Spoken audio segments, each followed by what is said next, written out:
Behind the Shades.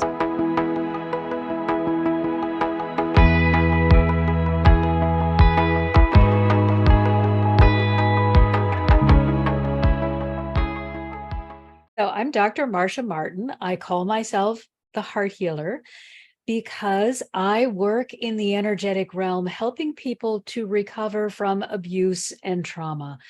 And that's what I think I want everyone to know more than anything else is that recovery is possible. Because when you heal the heart, and I'm speaking about the energetic heart, when you heal the heart, when you are no longer responding to the previous pain and trauma that was running the show, or the fear that was running and ruining your life, then your life is going to transform because we receive into our lives what we put out into the world energetically, either through our conscious mind or our subconscious mind.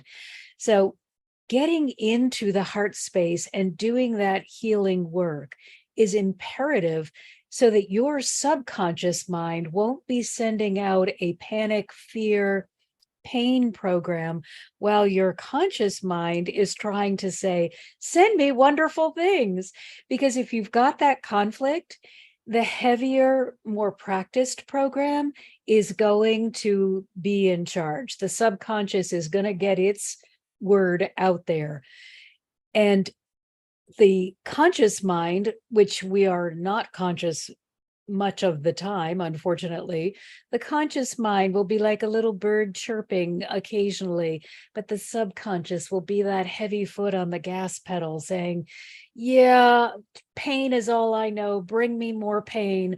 It's just what I'm used to. And that you may be then confused about, why is my affirmation program not working? Or why is it that I'm trying so hard, but I'm not seeing change? If that's happening to you, it is because there is this energetic blockage that exists in your heart that you need to clear first, so that you're all on one plan. You're all together, you're sending out the message of what you do want, and you're not running into any roadblocks or confusion. So you can find me on my website, which is mmhearthealer.com.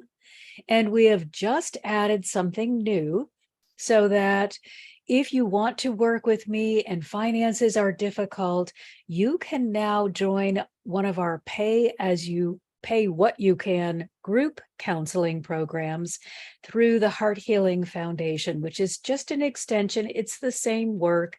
It's just offering you this service, even if your finances are not up to being able to pay for private care. There's a time in my life where I just wanted to be the best person that I could be. And I was trying to figure it out like so many people, right, Marcia? And you mentioned energy work and you mentioned the conscious, subconscious, and unconscious parts of our mind, right? And I think I had that battle where my subconscious mind was, Terrain, you want to do this, you want to be this way. And then I was like, wait a minute, this isn't helping me find the success that I want. In the people that you help and from your experience, what is the source of that conflict between what we want to do, what we're used to doing, and what we're trying to figure out? This doesn't work anymore for me. I want to change. Unfortunately, it is almost always rooted in a time when you felt powerless or victimized. And so it doesn't seem fair that we would put that part of ourselves in charge. But what we need to recognize is, as a child or in a situation where we don't feel that we are powerful, we'll do whatever we can to protect ourselves. And so the best that we can come up with is, hey, I'm going to remember this, and I'm going to make sure I never fall for this, or I'm never weak or vulnerable to this again. And we create a program that tells us run, freeze, or fight your way out. And unfortunately, we're just using the weakest part of ourselves to do the fighting, to do the response. And we need to use the highest, most integrated part of ourselves if we're going to see that success. So it is not that there's anything wrong with you. It's simply that you acquired this pattern out of a weakness, and now you're trying to use it to become strong.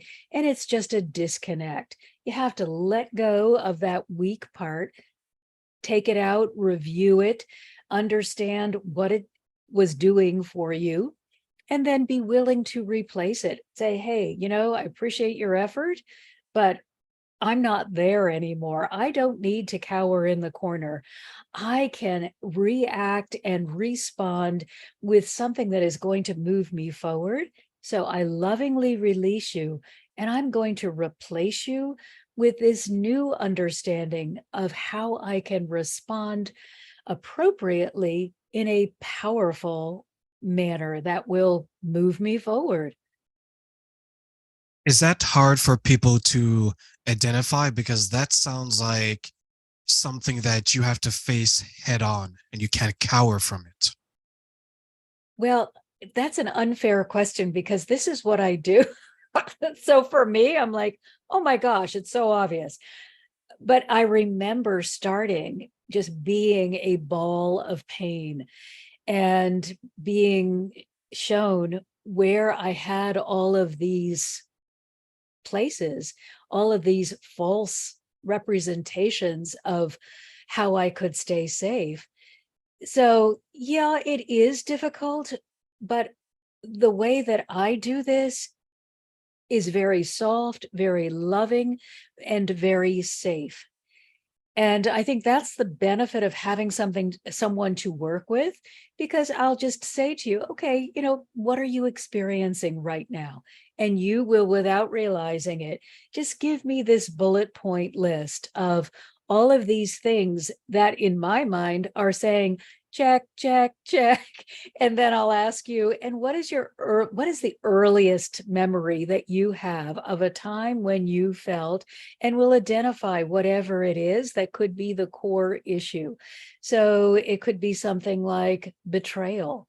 If you were betrayed, you may then automatically shut people out who are trying to help you, and some of them could be legitimate.